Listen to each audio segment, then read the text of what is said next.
Hei og velkommen. I denne videoen hører du naturlige spørsmål og svar fra hverdagen. Ta det rolig, lytt nøye og bygg språket ditt steg for steg.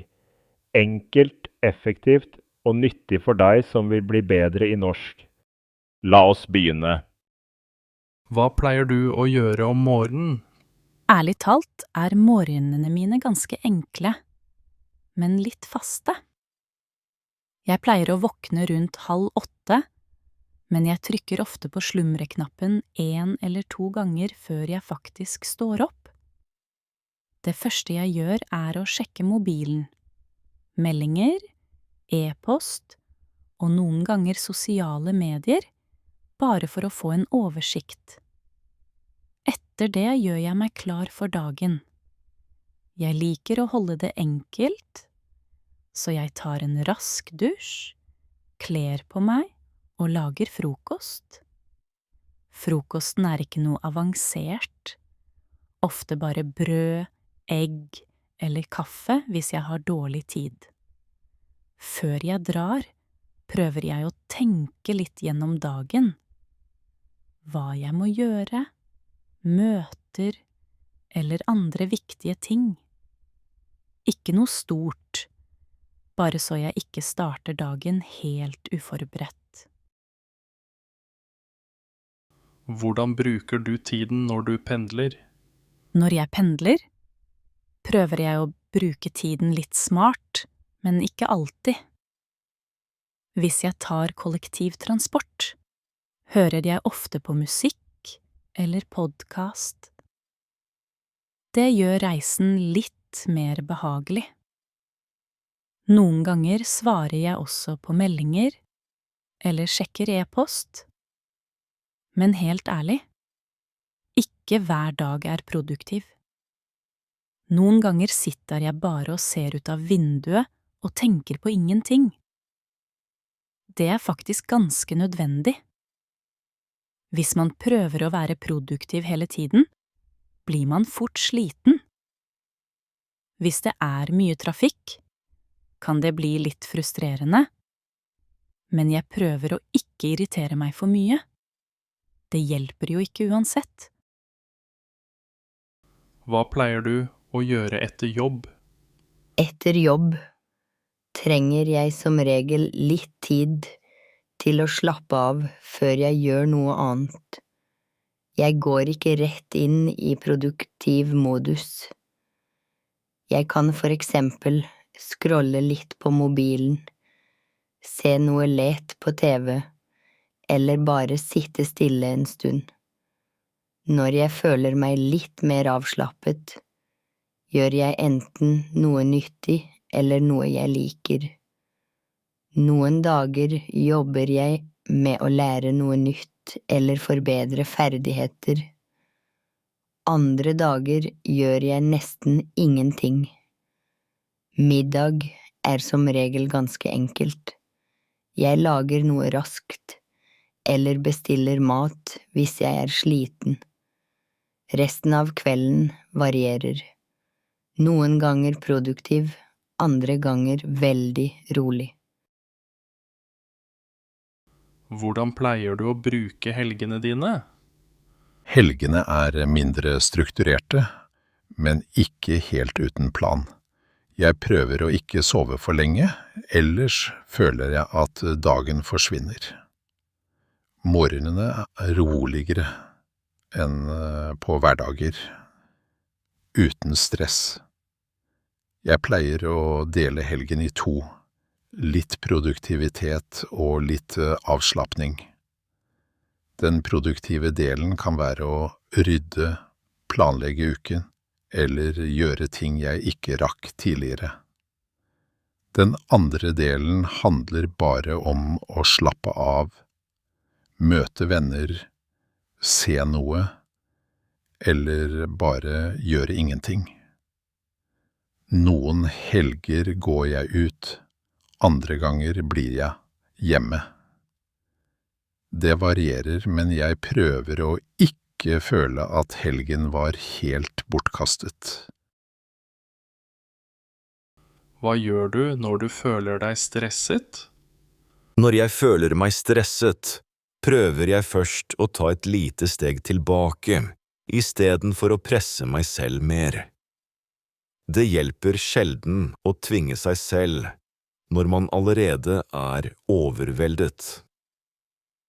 Jeg tar ofte en kort pause, kanskje en liten tur, eller bare sitter stille litt. Etterpå prøver jeg å dele opp problemet I mindre deler. Stress kommer ofte av at alt føles for stort på en gang. Jeg prøver også å ikke overtenke ting jeg ikke kan kontrollere. Det ikke alltid lett, men det nødvendig.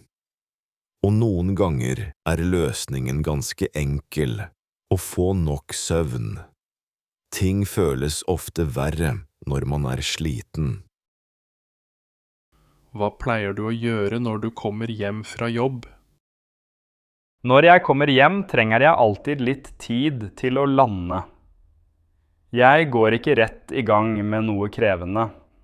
Først legger jeg fra meg tingene mine, kanskje skifter til mer komfortable klær og tar det litt rolig. Ofte tar jeg noe å spise eller drikke og bare slapper av noen minutter. Det føles som en liten pause mellom jobb og fritid. Etter det bestemmer jeg hva jeg skal gjøre videre. Noen ganger det praktiske ting, andre ganger bare avslappning. Hvis jeg har mye energi, kan jeg gjøre noe produktivt, men hvis dagen har vært lang, gjør jeg det motsatte. Jeg prøver å ikke presse meg selv for mye på kvelden. Hvordan planlegger du dagen din? Jeg planlegger ikke dagen min I detalj, men jeg liker å ha en slags oversikt. Vanligvis tenker jeg gjennom hva som viktigst å få gjort, enten om morgenen eller kvelden før. Jeg skriver ikke alltid ned alt, men jeg har en mental liste over oppgaver. Hvis det noe veldig viktig, noterer jeg det, så jeg ikke glemmer det. Samtidig prøver jeg å være litt fleksibel. Ting går ikke alltid som planlagt, og det helt greit. Hvis jeg for rigid, blir jeg bare stresset, så jeg prøver å finne en balanse mellom struktur og fleksibilitet. Hva gjør du når du har fri tid? Når jeg har fri tid, prøver jeg å gjøre noe jeg faktisk liker, ikke bare det jeg burde gjøre. Det kan være noe enkelt som å se en serie, høre på musikk, eller bare slappe av. Noen ganger bruker jeg tiden til å lære noe nytt, eller jobbe med egne interesser. Det føles bra å bruke tiden på noe som gir litt verdi. Men jeg mener også at det viktig å ikke alltid være produktiv. Av og til det helt greit å gjøre ingenting uten å føle seg skyldig. Det en del av å slappe av. Hvordan holder du deg organisert I hverdagen? Jeg prøver å holde ting ganske enkelt når det gjelder organisering. Jeg bruker ofte mobilen til å sette påminnelser eller skrive ned viktige ting. Jeg liker også å ha faste rutiner fordi det gjør hverdagen lettere. Når ting blir en vane, trenger man ikke å tenke så mye på det. Samtidig jeg ikke perfekt organisert hele tiden. Noen dager mer kaotiske enn andre, og det greit. Det viktigste å ha en viss kontroll, ikke å være perfekt.